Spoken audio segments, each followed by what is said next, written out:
They say the people you trust the most are the ones capable of destroying you in ways no enemy ever could. I had heard this phrase so many times in my life, but I never truly understood its weight until the night everything fell apart. It was supposed to be one of those ordinary evenings, soft music playing in the background, dinner simmering on the stove, and my mother humming the tune of her favorite old song while setting the table. My boyfriend, Daniel, had promised to come over early that night because he said he had something urgent to tell me face to face. At first, I thought it might be about us. Maybe he wanted to talk about our future, about marriage, about the kind of life we both dreamed of building together.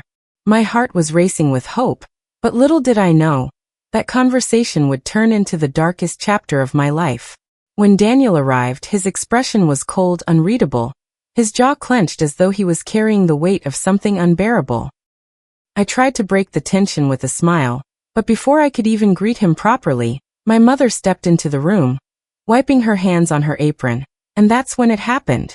In one swift, horrifying motion, Daniel hurled something from the small bag he had brought with him. The liquid glistened under the kitchen light as it splashed directly across my mother's face, and within seconds, the air was filled with screams, hers, mine, and echoes of a nightmare I could never have imagined. The sound of shattering glass echoed as she dropped the bowl she was holding, and the world around me blurred into chaos. I remember grabbing her, my hands trembling, shouting Daniel's name, demanding to know why, but his eyes didn't look guilty. No, they looked determined, as if this was never an accident, as if this was his mission. The seconds after that horrific moment stretched into eternity, like time itself was mocking me for not realizing sooner who Daniel truly was. My mother's cries cut through the air like broken glass, piercing my soul in ways I can never put into words. I remember fumbling with my phone, my hands shaking so violently that I nearly dropped it while trying to dial emergency services. My vision blurred from tears, but I forced myself to stay strong because my mother needed me. The kitchen smelled of burning, not from the stove, but from the cruel chemical reaction taking place on her skin. Neighbors rushed over after hearing the screams, their horrified faces reflecting the nightmare unfolding in my home. But what shattered me the most was that Daniel, the man I thought loved me, didn't run. He didn't panic. He just stood there breathing heavily, as though he had finally accomplished something he had been planning for months. The police would later tell me that attackers like him often freeze, in a strange kind of satisfaction, but in that moment, all I saw was betrayal so deep it cut me more sharply than any blade ever could. As the ambulance arrived and paramedics swarmed around my mother, I lunged at Daniel, screaming, hitting, clawing, anything to make him feel even a fraction of the pain he had inflicted. But instead of remorse, he had the audacity to whisper, "You'll thank me one day. She was holding you back." Those words carved into my memory like poison, a justification so twisted it almost made me lose my mind.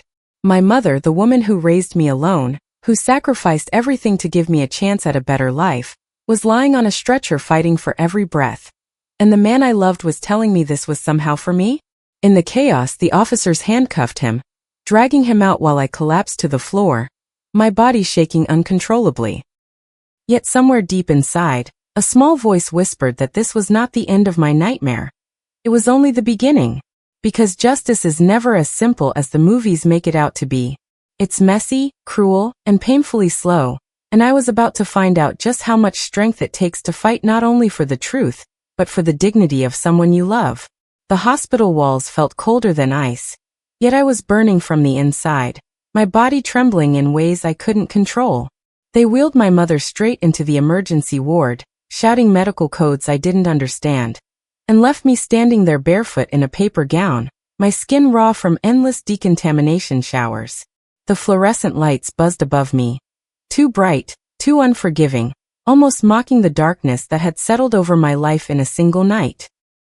Every second dragged on as I waited for news, gripping my knees so tightly I left bruises on myself, because if I didn't hold on, I was certain I'd shatter completely. A nurse with tired eyes finally came out, her expression caught between pity and restraint, and that silence told me everything. My mother's injuries weren't just bad, they were catastrophic. I begged her to let me in, begged her to let me hold my mother's hand, but protocols, chemicals, burns, contamination, everything was suddenly a wall between us. I kept hearing Daniel's words echoing in my mind. You'll thank me one day. And the rage boiled so hot in my chest, I thought I would explode right there in the sterile hallway. Hours passed before I was escorted into a dimly lit room where a detective, Caitlin Haynes, sat waiting with a notebook. She looked calm, professional, but her eyes carried that same weight I'd seen in people who had witnessed far too many tragedies. She asked me to recount everything, and I tried, but my voice kept breaking, my throat tightening as if the truth itself was suffocating me. When I told her about the vial Mason had mentioned, about the hidden identity theft, about my mother's strange behavior in recent months, her pen froze mid-sentence. She leaned forward and whispered something that froze my blood. We don't think this was just a crime of passion. We believe your boyfriend may have uncovered something much bigger, something dangerous, and your mother wasn't who you thought she was. The words hit harder than the screams, harder than the burns, harder than Daniel's betrayal. Because in that instant I realized, the woman writhing in agony behind those ICU doors, the one I had loved unconditionally my entire life, might have been hiding secrets darker than anything I could imagine. The detective's words didn't just linger. They carved themselves into my bones, replaying again and again like a curse I couldn't silence. I sat frozen on that stiff hospital chair, staring at the floor tiles as if answers would crawl out of the cracks, my mind refusing to accept the possibility that my mother, the woman who had sung me to sleep, packed my school lunches, and clapped the loudest at every achievement, could also be the same woman who had stolen identities, drained accounts, and planned to erase me from existence. Hours blurred into each other until the sound of boots echoed in the corridor. When I looked up, 3 men in dark suits entered, their presence heavy and deliberate. The one in front introduced himself as Agent Joshua Carr from the FBI, his badge glinting under the harsh hospital light. Behind him, 2 others carried black cases that looked like they belonged in a war zone, not a hospital hallway. He didn't waste time with pleasantries. He told me straight. The substance your boyfriend mentioned, Ryson, it's not just any chemical. It's classified as a chemical warfare agent. Possession alone is a federal crime. Using it, even attempting to, is terrorism. My stomach dropped. Terrorism? My graduation dinner had spiraled into something far darker than a family betrayal. I clutched the chair arms until my nails broke against the plastic as he continued, saying they had already traced the P.O. box Mason spoke of, and what they found there wasn't just disturbing, it was apocalyptic. He slid photos across the table and my vision swam. Inside the small box were forged IDs with my face but different names, medical files copied from my school records, and chillingly, journals filled with handwriting I recognized all too well, my mother's. The entries detailed step-by-step plans of how she would slowly assume my life, from forging prescriptions in my name to memorizing intimate details about my friends and professors. Worse still, tucked between the notes were references to meetings with someone labeled only as the Benefactor, who seemed to be funding her actions. My heart hammered so hard I thought I'd pass out right there, because this wasn't about money anymore. This was a conspiracy, a plan, something so much larger than my family drama. Your boyfriend may have saved your life, Agent Carr said flatly, but this isn't over. Someone powerful wanted your identity erased, and your mother was working with them. We need to know if your father was involved. His words cut deeper than any knife because my father, the man who had fought to save my mother minutes ago, might also be tangled in a web so dark it made my entire childhood feel like a lie. My chest constricted, my breath ragged, as the walls of the hospital seemed to close in. I whispered to Agent Carr, barely able to form the words. Who was my mother really working for? He didn't answer immediately. Instead, he leaned closer, his voice low and grave. That's what we intend to find out. But you need to prepare yourself. The truth may destroy everything you thought you knew. I didn't think my heart could break any further, but when Agent Carr finally leaned back in his chair, the silence before his words felt like a guillotine dangling over my neck. My father sat a few feet away, his face still streaked with dried blood and chemical burns from trying to restrain Mason.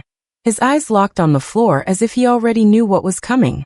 Your mother wasn't acting alone, Carr said, his voice steady but heavy with something that made me want to scream. He slid another folder across the table, and when I opened it, I felt my body go cold. Inside were surveillance photos. My father, meeting in dimly lit diners and parking garages with a tall man in a trench coat. Documents showed joint bank accounts, secret transfers, and signed forms in my father's handwriting, all tied to the same shadowy entity labeled the Benefactor. Your father knew, Carr continued, his eyes never leaving mine. He knew what your mother was planning. He may not have agreed with every step, but he funded her, protected her, and helped her cover tracks for years. My father's head shot up, his eyes wide with panic, and he shook his head violently. No, that's not the truth, he cried out, his voice breaking. I was trying to protect you, Beatrice. You don't understand. If I didn't cooperate, they would have killed us both. His words rattled through me, but instead of comfort, they twisted into a deeper horror. My mother, lying in some sterile hospital room with half her face gone, wasn't just trying to steal my life out of envy or greed. She was part of something far larger, something that demanded my existence be erased. Protect me, I whispered, my throat raw. You stood by her while she planned to burn me out of my own skin. You called that protection. The room erupted, my father weeping, slamming his fists on the table, Agent Carr signaling his men, nurses rushing by outside as my graduation night transformed into a stage for betrayal and conspiracy.